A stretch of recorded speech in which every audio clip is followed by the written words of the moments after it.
자, 오늘은 잃어버린 양 한 마리에 대한 비유를 말씀하신 그 예수님 말씀을 가지고 말씀을 나누려고 하는데요. 좀 설교가 난해하실 수 있습니다. 제가 준비하면서도 설교가 좀 난해하게 들리실 수 있을 거라는 생각이 들어서 오늘 말씀 들으실 때 조금 더 집중해 주셔서 들으시다 보면 또 좀 더 큰 은혜가 있지 않을까 생각이 됩니다. 오늘 잃어버린 한 영혼, 한 마리의 양을 찾으시는 주님의 그 말씀을 통해서 은혜 받으시기를 소원합니다. 누가복음 15장 1절에서 7절까지의 말씀인데요. 함께 천천히 말씀을 읽겠습니다. 모든 세리와 죄인들이 말씀을 들으러 가까이 나아오니 바리새인과 서기관들이 수군거려 이르되 이 사람이 죄인을 영접하고 음식을 같이 먹는다 하더라. 예수께서 그들에게 이 비유로 이르시되 너희 중에 어떤 사람이 양 100마리가 있는데 그 중에 하나를 잃으면 99마리를 들에 두고 그 잃은 것을 찾아내기까지 찾아다니지 아니하겠느냐. 또 찾아낸즉 즐거워 어깨에 메고 집에 와서 그 벗과 이웃을 불러 모으고 말하되 나와 함께 즐기자. 나의 잃은 양을 찾아내었노라 하리라. 내가 너희에게 이르노니 이와 같이 죄인 한 사람이 회개하면 하늘에서는 회개할 것 없는 의인 아홉 마리로 말미암아 기뻐하는 것보다 더하리라. 예수님이 공생의 사역을 하시면서 예수님이 가장 많이 겪으셔야 됐던 일들이 있다면 바리새인들과 그 서기관들, 율법주의자들의 수군거림이었습니다. 왜냐하면 예수님은 자신을 하나님의 아들이라고 자칭했고 그런 예수님의 행동들이 다 이렇게 불편하고 못마땅한 것들이 많았습니다. 그래서 예수님의 그 행보에는 많은 사람들이 손가락질하고 수군거리고 했는데요. 그 이유 중에 또 중요한 이유가 하나가 사람들이 별로 좋아하지 않는 사람들과 예수님이 자꾸 같이 하시는 거예요.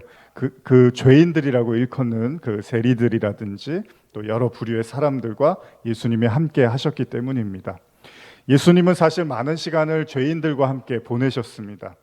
그래서 그것을 이해하지 못했던 그 당시에 사람들은 예수님을 비난하고 수군거리기도 많이 했습니다. 오늘 본문도 그렇게 시작을 하는데요. 예수님은 세리들과 죄인들과 함께 말씀을 나누고 있었습니다. 그리고 주변에는 이를 기이하게 여기는 사람들이 있었는데요. 오늘 우리가 함께 읽은 이 비유는 예수님이 바로 그렇게 자신을 바라보면서 의아해하는 사람들에게 던지신 비유의 말씀입니다. 자, 이 비유는 사실 되게 간단합니다. 여러분들이 읽어보신 것처럼 사실 되게 단순한 내용입니다. 그래서 뭐라고 덧붙일 말도 사실은 없습니다. 어떤 사람이 양 100마리가 있었는데 한 마리를 잃어버리게 됩니다. 안타까운 나머지 주인은 그 한 마리의 양을 찾아다니기 시작합니다. 그리고 그 모든 힘을 쏟아서 결국은 양을 찾습니다. 너무 기쁨이 큰 나머지 그 양을 어깨에 메고 집에 와서 친구들을 부르고 가족들과 함께 잔치를 벌인다는 내용입니다. 뭐 그렇게 대단할 이야기도 없고 사실 주일학교 어린이들에게도 충분히 상식적으로 이해가 가는 내용입니다. 그런데 여기 한번 제가 이 말씀을 묵상하면서 이런 생각을 해봤습니다. 중요한 사실 하나가 있는데 주인이요 지금 100마리의 양이 있었는데 그 100마리에서 한 마리가 더 늘어나서 그것에 대해서 기뻐하는 내용을 지금 본문에서 담고 있는 게 아니라 100마리의 양이 있었는데 한 마리를 잃어버려서 다시 찾았다는 내용을 하고 있습니다. 그러니까 이 비유는 뭐 재산이 증식돼서 내가 이렇게 하나라도 더 갖게 돼서 그런 이야기보다는 잃어버린 것을 다시 찾아서 회복했다라는 의미로 더 우리가 이야기가 좋다는 거죠. 예수님은 여기서 100이라는 숫자를 이야기를 합니다. 그리고 나서 그 100이라는 숫자에서 한 마리를 잃어버리면서 99마리의 양이 됐다라는 표현을 씁니다. 성경에서 제가 그래서 찾아봤어요. 99라는 숫자가 등장하는 곳이 있을까? 혹시 기억나시나요? 성경을 많이 읽으신 분들은 혹시 기억이 나실 겁니다. 창세기에 가면 아브라함의 이야기가 있죠. 창세기 17장 1절에서 5절인데요. 이것도 한번 같이 읽겠습니다. 시작. 아브라함이 99세 때 여호와께서 아브라함에게 나타나서 그에게 이르시되 나는 전능한 하나님이라 너는 내 앞에서 행하여 완전하라. 내가 내 언약을 나와 너 사이에 두어 너를 크게 번성하게 하리라 하시니 아브라함이 엎드렀더니 하나님이 또 그에게 말씀하여 이르시되 보라 내 언약이 너와 함께 있으니 너는 여러 민족의 아버지가 될지라. 이제 후로는 내 이름을 아브라함이라 하지 아니하고 아브라함이라 하리니 이는 내가 너를 여러 민족의 아버지가 되게 함이니라. 아멘. 자, 이 본문은 여러분들이 잘 아시는 아브라함의 이야기죠. 아브라함이 100세에 이삭을 낳죠. 그러니까 이삭을 낳기 전에 1년 전, 그러니까 99세 때의 이야기인데요. 이 99세 때의 이야기를 하고 있습니다. 그런데 여러분들이 잘 아시는 것처럼 하나님이 약속한 이삭을 100세에는 낳지만 아브라함이 이스마엘, 그러니까 하나님이 약속한 아들은 아니었습니다. 기다리다가 못 기다려서 자신의 그 여종과 낳았던 그 아들을 낳았던 기점이 언제냐면 창세기 16장 16절인데 여기에 보면은 하갈이 아브라함에게 이스마엘을 낳았을 때 아브라함이 86세였다라고 기록이 되어 있습니다. 그러니까 지금 99세 때 하나님이 1년 후에 이삭을 줄 거야 라고 이렇게 축복의 말씀을 하시는데 그 전에 아브라함이 이스마엘을 낳은 그 시점이 86세였습니다. 그러니까 아브라함이 86세에 이스마엘을 낳고 그리고 나서 17장으로 넘어가면서 99세에 하나님이 나타나시는데 뭐라고 하냐면 그에게 완전하라고 말씀을 하십니다. 그러니까 13년이라는 공백, 그러니까 이스마엘을 낳고 13년이 지난 그 공백의 시간 동안 하나님이 별다른 말씀을 하시지는 않습니다. 이스마엘 탄생 이후에 이렇다 할 말씀을 하지 않는데 아브라함이 13년 동안 자신의 여종 하갈을 통해서 낳은 이스마엘과 시간을 보냈죠. 13년이라는 시간을 보냈으니까 이스마엘이 13살, 14살 요 정도가 됐을 때였습니다. 그런데 그 나이에 그때 99세가 됐을 때 하나님이 그에게 나타나시고 언약을 다시 말씀을 하십니다. 그리고 그것은 어떤 언약이냐면 그가 처음에 창세기 12장에 하나님이 아브라함한테 나타나셨던 그 시점이 언제죠? 아브라함이 75세였습니다. 그러니까 아브라함이 75세 때 받았던 언약을 99세 때 다시 한번 말씀을 하십니다. 그러니까 아브라함은 하나님으로부터 하나님께서 주실 약속의 자녀 이삭에 대해서 말씀을 75세 때 듣죠. 그리고 나서 11년 동안 자식이 없게 생활을 합니다. 하나님이 아들을 주겠다고 했는데 자신의 아내와 아들을 주겠다고 하셨는데 11년 동안 하나님은 안 주십니다. 그러니까 아브라함이 못 견뎌서 86세가 됐을 때 언약을 잊어버리고 조급한 나머지 자신의 여종과 이스마엘을 낳게 됩니다. 그리고 13년을 생활을 하게 되죠. 그런데 그의 나이에 99세가 됐을 때 갑자기 하나님이 나타나시고 25년 전의 말씀을 다시 들고 오시는 거죠. 자, 무슨 말씀입니까? 처음 언약을 받은 75세부터 99세가 될 때까지 무슨 얘기죠? 25년 동안 하나님의 말씀은 성취가 안 되고 있었던 거죠. 그런 의미에서 보면 아브라함은 25년 동안 계속 하나님의 약속이 성취되기만을 기다리는 삶을 살았다는 거죠. 그래서 나중에는 못 참아서 인간적인 방법으로 선택한 아들이 이스마엘이었지만 이제 그에게 남은 소망은 그라도 붙잡고 자신의 후계자로 삼고 이게 언약이라고 믿고 싶었는지도 몰라요. 그래서 이스마엘이 내 아들이고 내 후계자니까 이제 이게 하나님이 말씀하신 그 언약의 성취라고 믿고 싶었는지도 모른다는 거죠. 그런데 그렇게 믿고 살았던 13년의 시간 동안에 하나님이 갑자기 나타나셔서 진짜 언약을 다시 들고 오셨다는 거예요. 자, 우리는 지난 시간에 모세에 대한 이야기를 나눴는데요. 자, 그는 애굽의 왕실에서 삶을 살죠. 그러나 동족을 구하기 위해서 애굽 사람을 죽이고 광야로 도망칩니다. 그는 미디안에 머무르고 거기서 결혼을 하고 양을 치면서 여생을 보내죠. 자, 여기서 우리가 지난주에도 나눴지만 그렇게 끝났다고 생각했던 그 시점에서 하나님이 찾아오셔서 그에게 뭐라고 하죠? 동족을 구하러 애굽으로 돌아가라고 말씀을 하십니다. 모세는 어떻게 반응하죠? 있을 수가 없는 일입니다 라고 이야기를 합니다. 사실 모세도 마찬가지겠죠. 아브라함이 그런 것처럼 이게 되게 당황스러운 일입니다. 자신의 계획에는 이제 일도 없는 거예요. 아브라함에게도 이제 더 이상 다른 자녀를 생각할 수가 없어요. 이스마엘을 13년 동안 키웠기 때문에 이제 축복의 자녀는 이스마엘이 돼야 되는 거죠. 전혀 생각해보지도 못하고 상상해보지도 못했던 일이 갑자기 또 일어나기 시작합니다.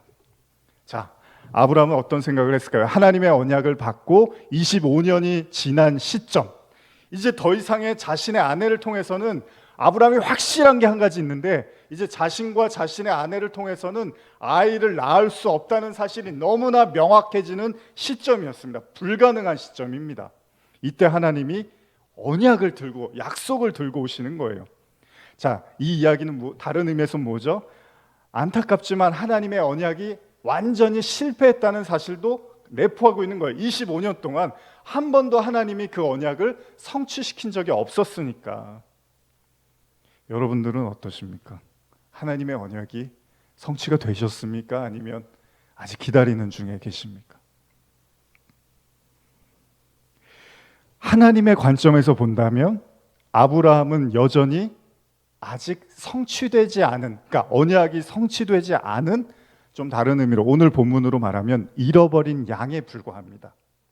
왜냐하면 아브라함 스스로는 하나님의 약속이 자신에게 성취됐다고 믿고 싶을지도 모르겠지만 하나님은 아직 하나도 약속을 이룬 게 없어요, 그한테.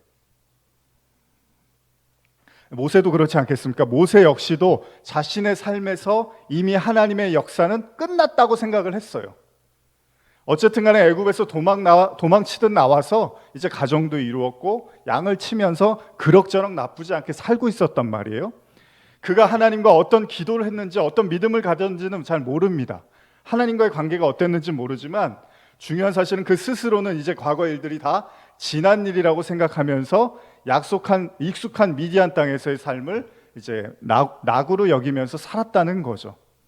그런데 하나님은 끝나지 않은 말씀을 가지고 오십니다. 야구 좋아하시는 분들, 야구에는 이런 말이 있습니다. 끝날 때까지 끝나는 것이 아니다. 야구 팬들이 제일 화날 때가 9회 말 투아웃에서 경기가 뒤집어지면 난리가 나죠. 다 이겨놓았다고 생각했는데 경기가 확 뒤집어 버리는 경우들이 가끔 있습니다. 그렇습니다. 하나님이 아브라함에게 자신이 하실 일을 아직 남겨두고 있다는 거예요. 그러니까 끝난 게 아니에요, 하나님한테는. 그것이 그의 나이 99세였습니다.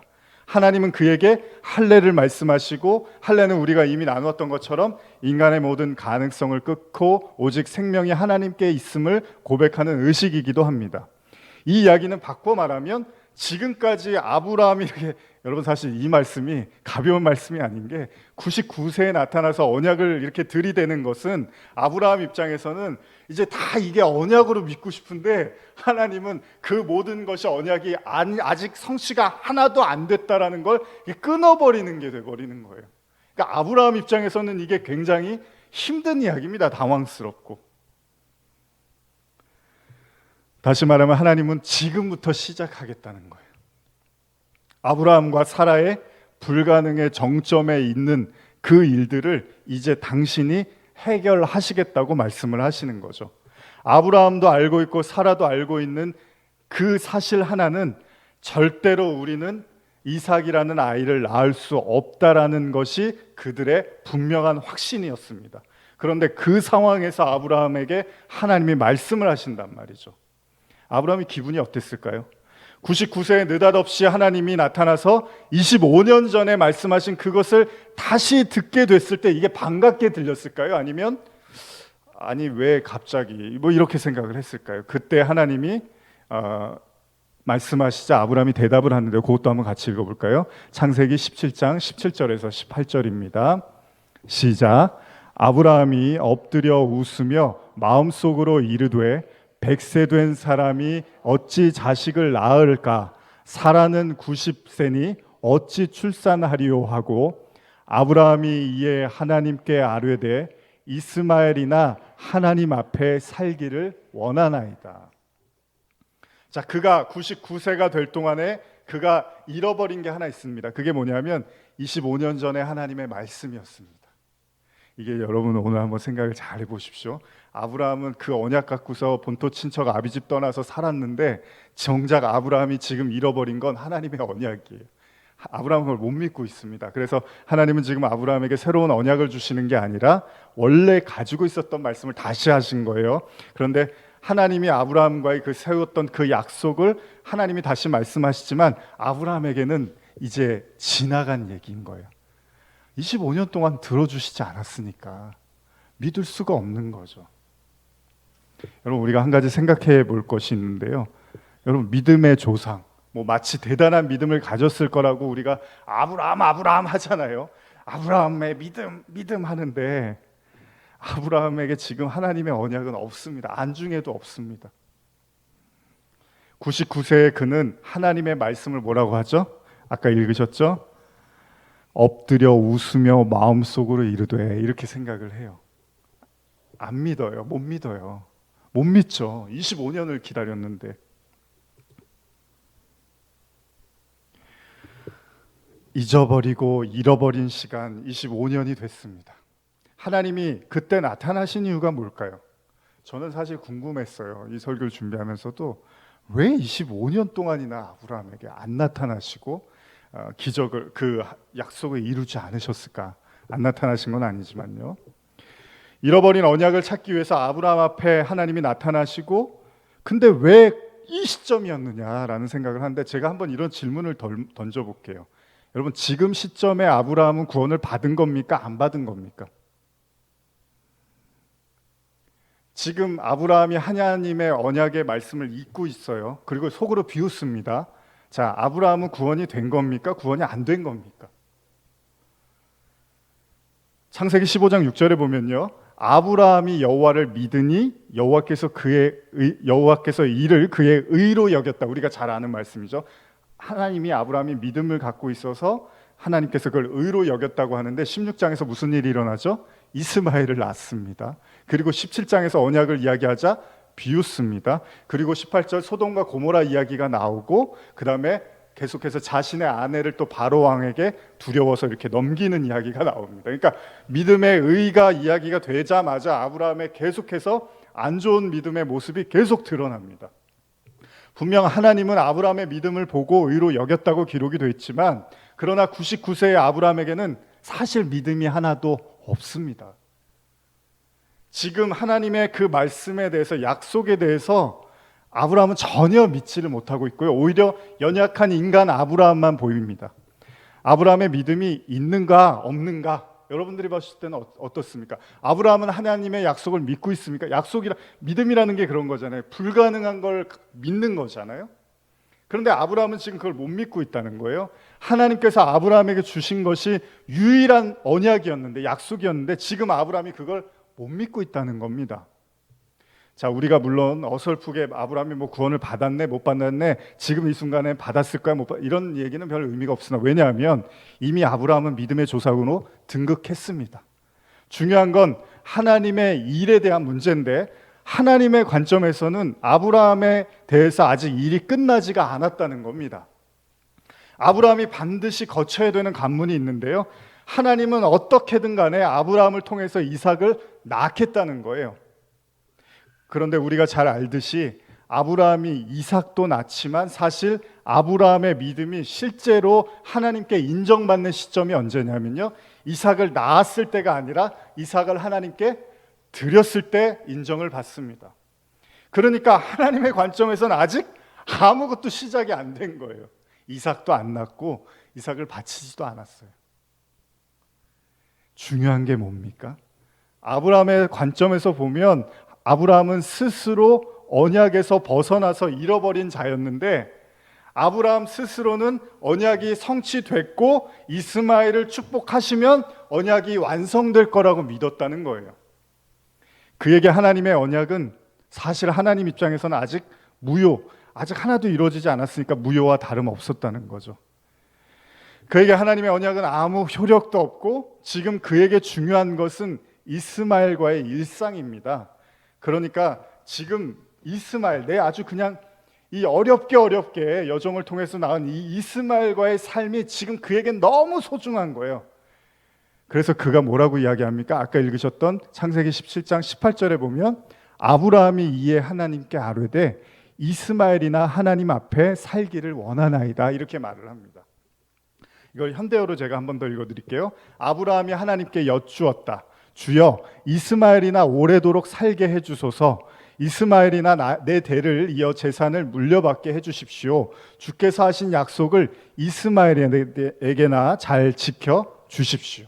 이렇게 말을 합니다. 사실 아브라함의 이 말은 하나님을 모독하는 말입니다. 왜 그럽니까? 주께서 하신 약속을 이스마엘에게나 잘 지켜주십시오, 이렇게 이야기를 해요. 이게 그러니까 어떤 감정이 있는 거잖아요. 이 말 속에는. 그러니까 안 해주는 거 잘 아니까 그냥 이 아들한테나 좀 잘 해주세요, 이런 얘기예요. 지금 하나님한테 아브라함이 말을 하는 거예요. 이게 이렇게 보면 아브라함이 하나님께 선심을 쓰는 거예요. 새로운 자녀는 됐습니다. 이제 기대도 안 하니까요. 그래서 많이 속았잖아요, 오랫동안. 그러니까 지금 있는 자녀나 좀 잘해 주십시오라고 아브라함이 말을 하는 거예요. 하나님 머리 꼭대기에 있습니다, 지금 아브라함. 왜냐하면 그럴 만도 한 게 너무 25년 동안 당했으니까. 혹시 여러분들도 이런 생각 잘 하지 않으십니까? 뭐 주님 뭐 대단한 거 기대하지 않습니다. 뭐 그렇게 해주시지도 않으시겠지만 그저 지금 사는 제 인생이나 잘 돌봐주십시오, 건사하게 해주세요, 이런 마음이 있을 때가 있잖아요. 그 얘기는 뭡니까? 여러분들과 제 마음에도 하나님에 대한 뭐 은혜도 있지만 상처도 크다는 거예요. 별로 그렇게 해준 게 없는 것 같은 거죠, 하나님이. 이스마엘은 하나님과의 약속과는 무관한 자녀였고 사실은 아브라함의 불신앙의 결과물이었습니다. 그럼에도 지금 아브라함은 하나님께 이스마엘을 이렇게 언급을 하고 이 아들에게나 신경 좀 써주세요라고 말을 합니다. 자, 이게 믿음의 조상입니다. 믿음의 조상입니다. 이게 믿음의 조상이 맞습니까? 겨자씨만한 믿음도 없습니다, 지금 아브라함 마음에는. 하나님이 말씀하십니다. 창세기 17장 19절에서 22절입니다. 같이 한번 읽어보겠습니다. 하나님이 이르시되 아니라 내 아내 사라가 내게 아들을 낳으리니 너는 그 이름을 이삭이라 하라. 내가 그와 내 언약을 세우리니 그의 후손에게 영원한 언약이 되리라. 이스마엘에 대하여는 내가 내 말을 들었나니 내가 그에게 복을 주어 그를 매우 크게 생육하고 번성하게 할지라. 그가 12두령을 낳으리니 내가 그를 큰 나라가 되게 하려니와 내 언약은 내가 내년 이 시기에 사라가 내게 낳을 이삭과 세우리라. 하나님이 아브라함과 말씀을 마치시고 그를 떠나 올라가셨더라. 자, 하나님이 아브라함의 말에 휘말리지는 않으십니다. 화도 안 내십니다. 하나님이 참 이럴 때는 은혜로우세요. 그저 담담하게 네가 아무리 그렇게 얘기해도 나는 내 약속을 지킬 거야 라고 말씀을 하십니다. 심지어는요, 아브라함이 이스마엘 이야기를 했더니 그래, 이스마엘도 축복해 줄게, 이렇게 말씀을 하십니다. 그렇다고 해서 이삭이 무효는 되지는 않습니다. 언약은 아무것도 바뀌지 않고 아무것도 달라지지 않았습니다. 달라진 건 아브라함의 마음뿐입니다. 하나님의 언약 앞에 아브라함도 비웃고 이제 사라도 비웃습니다. 아내도 같이 비웃습니다. 이런 의문이 하나 생깁니다. 여러분께 또 던집니다. 왜 100세가 돼야지만 이삭이 태어날까요? 25년을 참아온 아브라함이 하나님을 조롱하고 비웃는 지경이 돼서야, 그리고 그 아내 역시도 이제 자신이 아이를 낳지 못해서 여종을 통해서 아이를 낳았어요. 그게 얼마나 사라에게는 또 상처였겠어요. 남편의 하나님을 철석까지 믿고 아들 주신다고 해서 참고 기다렸는데 결국은 할 수 있는 방법이 여종을 통해서 아이를 낳아야 했으니 그 주인 입장에서도 얼마나 마음이 아팠겠습니까? 그 시간들, 어쩌면 하나님이 자신들을 배신했다고 생각되어지기도 했던 그 시간들, 그러니 사라에게도 남겨진 게 뭐겠습니까?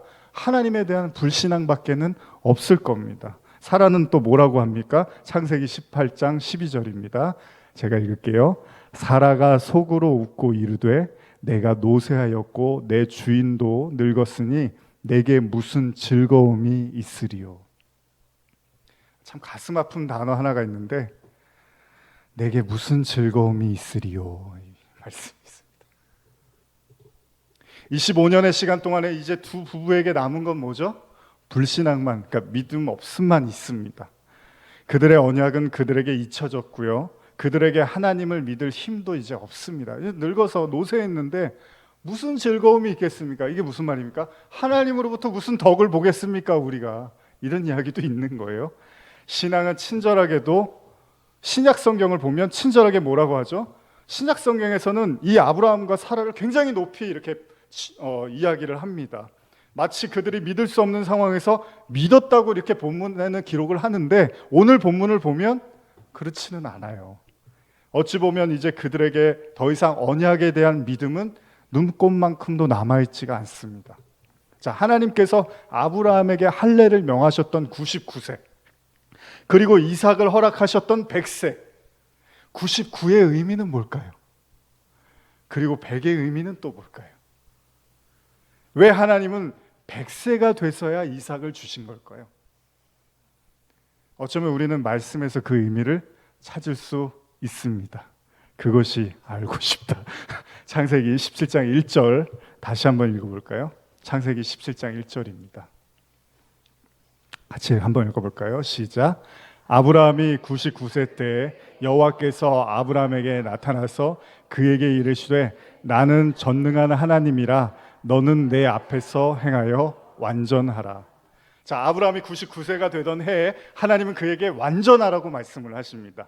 자, 완전이라는 의미는 뭐죠? 온전하다, 흠없다, 정직하다, 완벽하다, 이런 뜻을 가지고 있습니다. 이 말이 무슨 이야기입니까? 이삭을 낳는 기점, 그러니까 하나님의 언약이 성취되는 시점이 아브라함이 100세 때니까 99세는 다른 말로 하면 아브라함의 피와 땀과 노력을 다해서 도달할 수 있는 수치를 99로 놓고 보면 99라는 것은 다른 의미에서 인간의 모든 노력과 최선의 결과물을 의미하는지도 모르겠죠. 그런데 그 99의 시점에 하나님이 나타나서 100의 이삭을 논하신단 말이죠. 다시 말하면 아무리 노력해도 절대로 완전해질 수 없는 그 최선의 결과가 절대 100으로는 넘어갈 수 없고 99에 머무를 수밖에 없는 부족한 1의 숫자로 99를 우리가 이해할 수도 있다는 거죠. 그러니까 99세에 하나님이 완전하라고 말씀하신 것은 하나님께서 이삭을 주시지 않으면 절대로 언약이 성취가 안 됩니다. 여러분, 이삭은 아브라함과 사라가 노력하면 낳을 수 있는 게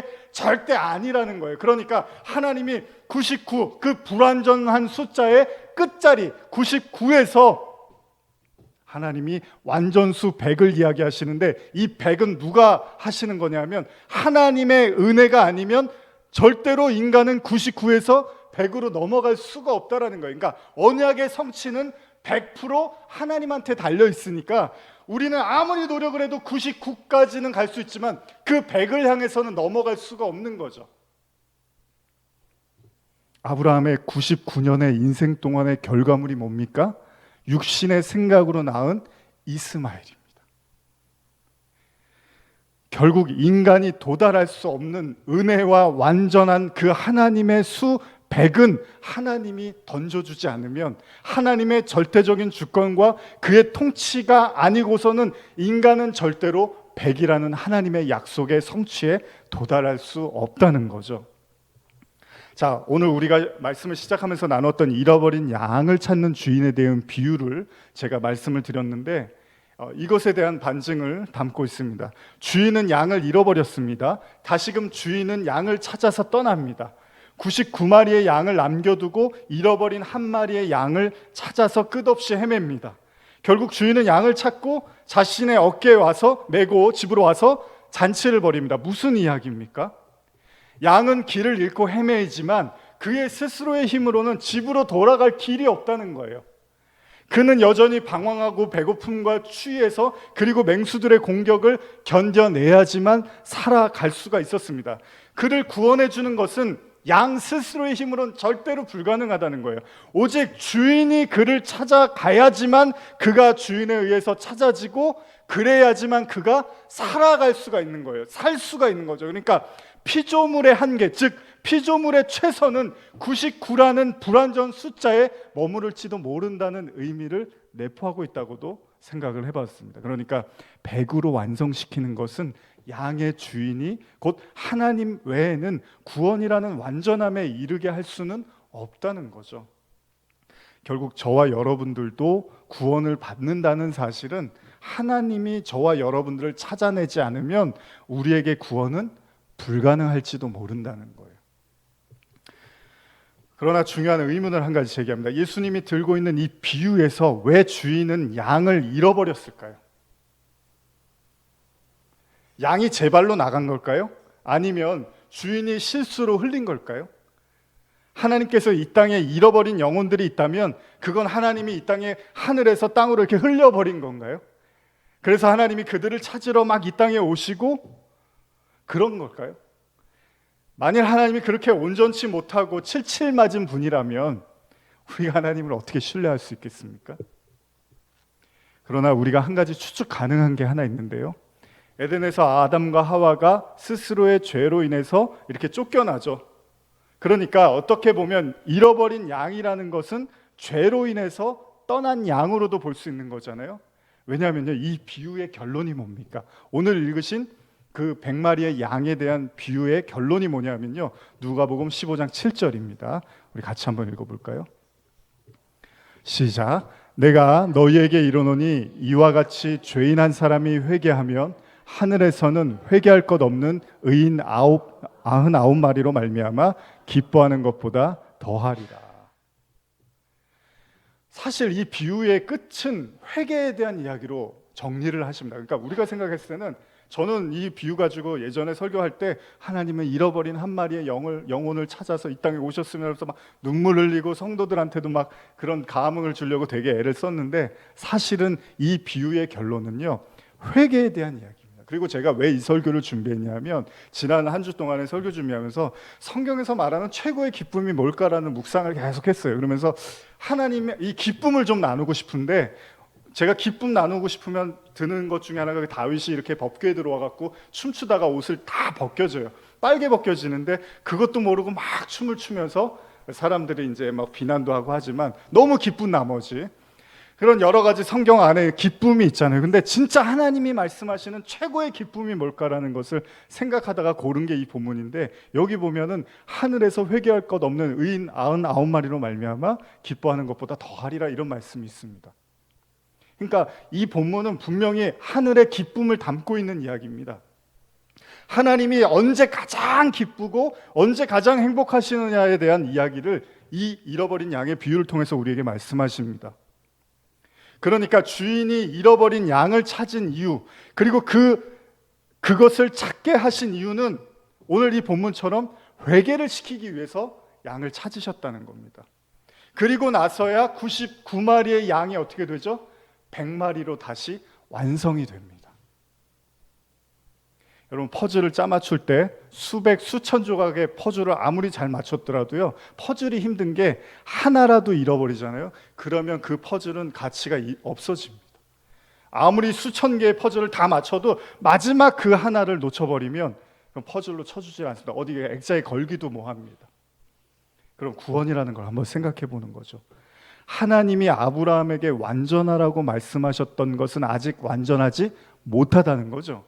아직 온전한 상태가 아니었으니까 하나님이 완전하라고 99세에 말씀하십니다. 실제로 베드로후서에서는 이런 말씀이 있습니다. 3장 14절에 그러므로 사랑하는 자들아 너희가 이것을 바라보나니 주 앞에서 점도 없고 흠도 없이 평강 가운데서 나타나기를 힘쓰라, 이런 구절이 있는데요.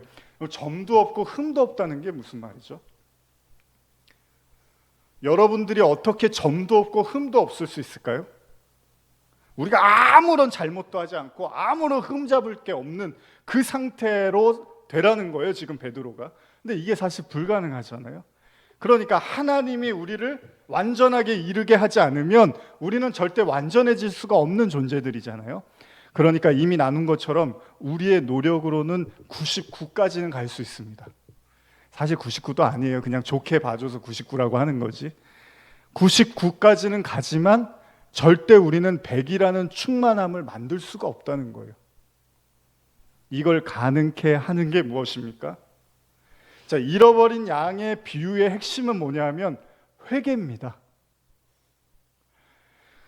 회개만이 99에서 100마리의 완전한 충만의 숫자로 넘어가게 해준다는 거예요.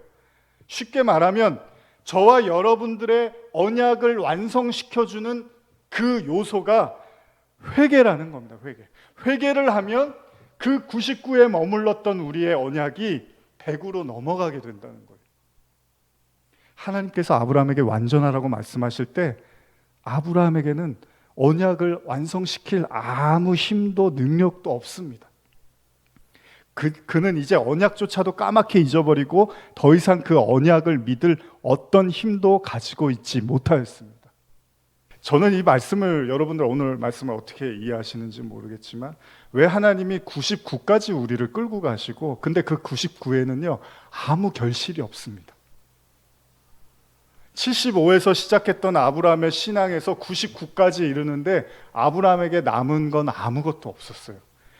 다시 말하면 하나님의 언약과 관련된 어떤 일도 아브라함에겐 일어난 게 없었어요. 근데 왜 굳이 하나님은 그 99라는 시간까지 끌고 가고 그제서야 완전하라고 100을 던져주실까요? 그리고 나서 오늘 본문은 회개를 말씀하십니다.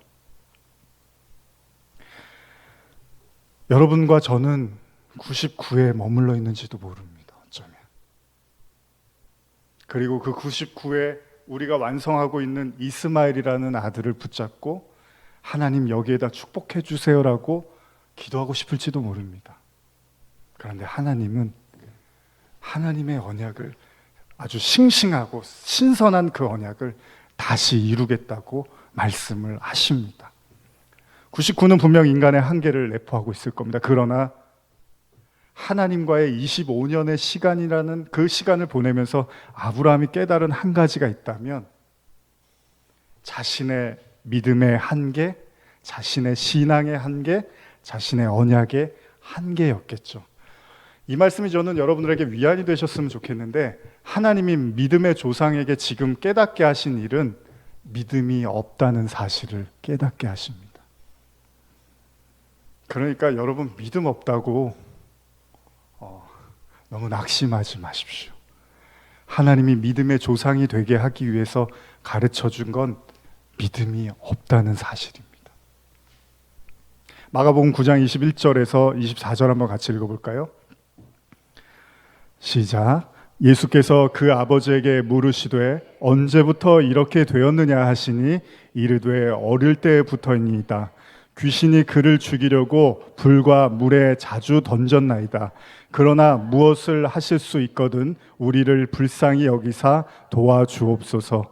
예수께서 이르시되 할 수 있거든이 무슨 말이냐.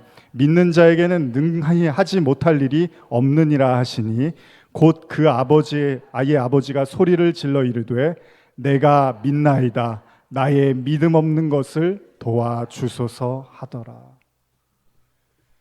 믿음의 조상이라는 건 뭡니까? 이 사람이 최고의 믿음을 가졌다는 얘기죠.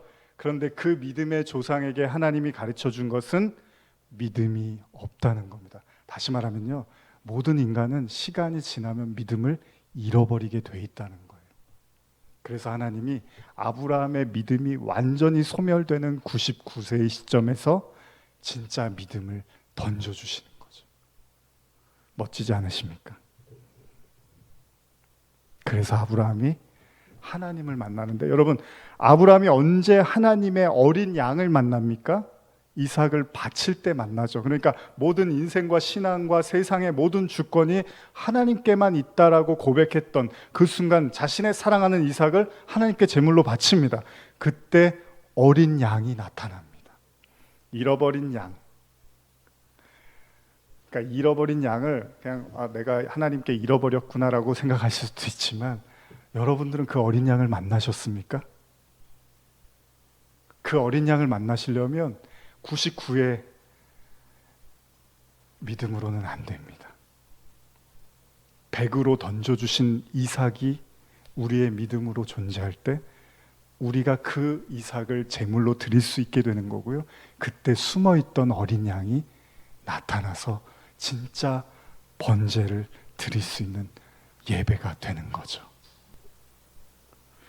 야고보서 2장 21절 22절 보면요, 우리 조상 아브라함이 그 아들 이삭을 제단에 바칠 때에 행함으로 의롭다 하심을 받은 것이 아니냐, 내가 보거니와 믿음이 그의 행함과 함께 일하고 행함으로 믿음이 온전케 되었느니라.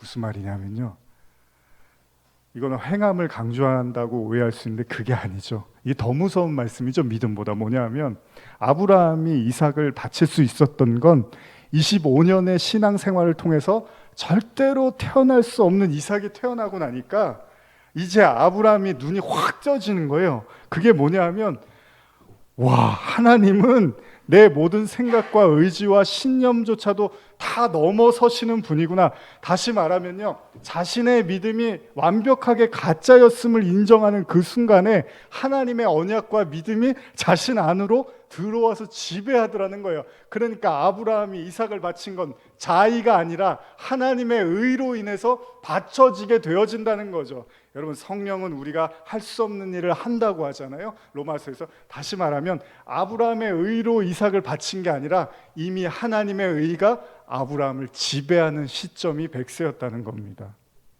그 순간에 잃어버린 하나님의 어린 양이 그 제사에 나타나는 거예요. 그는 비로소 그 어린 양으로 인해서 점도 없고 흠도 없는 번제를 하나님께 올려드립니다. 이걸 제사라고 합니다. 이걸 영단번의 제사라고 합니다. 여기서 아브라함은 구원을 받습니다. 이걸 회개라고 합니다. 회개는 우리가 하는 게 아니라 하나님이 우리를 찾아내서 회개케 하십니다. 왜냐하면 하나님이 제일 기뻐하는 게 회개이기 때문입니다. 그래서 누가복음 15장 8절에서 10절 보면, 제가 읽어드릴게요. 어떤 여자가 10드라크마가 있는데 하나를 잃으면 등불을 켜고 집을 쓸며 찾아내기까지 부지런히 찾지 아니하겠느냐. 또 찾아낸즉 벗과 이웃을 불러 모으고 말하되 나와 함께 즐기자. 잃은 드라크마를 찾아내었노라 하리라. 내가 너희에게 이르노니 이와 같이 죄인 한 사람이 회개하면 하나님의 사자들 앞에 기쁨이 되느니라. 똑같은 얘기가 등장을 하죠. 여러분, 사라가 뭐라 합니까? 사라가 속으로 웃고 내가 노쇠하고 내 주인도 늙었으니 내게 무슨 즐거움이 있으리요. 자, 오늘 설교를 마무리하고자 합니다. 혹시 여러분들 마음에 이런 고백이 있습니까? 내게 무슨 즐거움이 있으리요. 여러분, 회개가 기쁘십니까? 여러분들이 제대로 회개하는 거면 여러분들이 그 회개하는 여러분들을 통해서 하나님이 너무나 기뻐하신다는 것을 느끼실 겁니다. 회개라는 것은 단지 우리의 삶의 몇 가지 죄악을 하나님께 고백하는 것이 아닙니다. 회개라는 것은 나의 믿음 없음을 하나님 앞에 인정하고 하나님의 믿음을 덧입는 거겠죠. 그래서 하나님도 진짜 내 의를 너에게 줄 수 있어서 나도 너무 기쁘고 그 의를 받은 너희도 너무나 기쁠 거야 라고 잔치를 벌이시는 거죠. 여러분, 사라가 이삭을 낳고 뭐라고 하죠? 모두 웃었다고 합니다. 이삭이라는 이름이 웃게 하다라는 이름이거든요. 이제는 웃을 일이 없다고 생각했던 그들에게 진짜 기쁨이 찾아옵니다. 죄인 한 사람이 회개하면 하늘에서는 큰 기쁨으로 잔치를 벌이고 계십니다. 오늘도 우리가 그렇게 날마다 십자가의 길을 걸어 가시기를 소원합니다. 기도하시겠습니다. 하나님, 감사합니다. 회개가 고통이 아니라 기쁨이었습니다. 뻥 뚫린 마음은 저주가 아니라 밑 빠진 독에 물을 붓는 것처럼 그것이 고통으로 느껴지는 사람은 거기에 물을 자꾸 부으려고 하기 때문일 것입니다. 그러나 물을 부으려고 하는 시도를 멈췄을 때 그 밑 빠진 독은 더 이상 저주가 아닙니다. 우리의 공허한 마음은 채우려고 할 때 고통이지 채우려고 하지 않는다면 더 이상 고통도 어둠도 아님을 고백합니다. 내일 밥을 안 먹으려고 오늘 평생 먹을 밥을 다 먹는 어리석은 사람은 없을 것입니다. 오늘 먹고 또 흘려보내고 내일 먹고 또 흘려보내는 것이 우리의 인생이라면 어쩌면 하나님이 우리에게 주신 이 공허함과 뻥 뚫린 마음도 그 어떤 것으로 채우지도 말라고 우리에게 가르쳐 주시는 깊은 은혜인 줄 믿습니다. 오직 하나님만 내 마음의 주인이 되시옵소서. 예수님의 이름으로 기도드립니다. 아멘.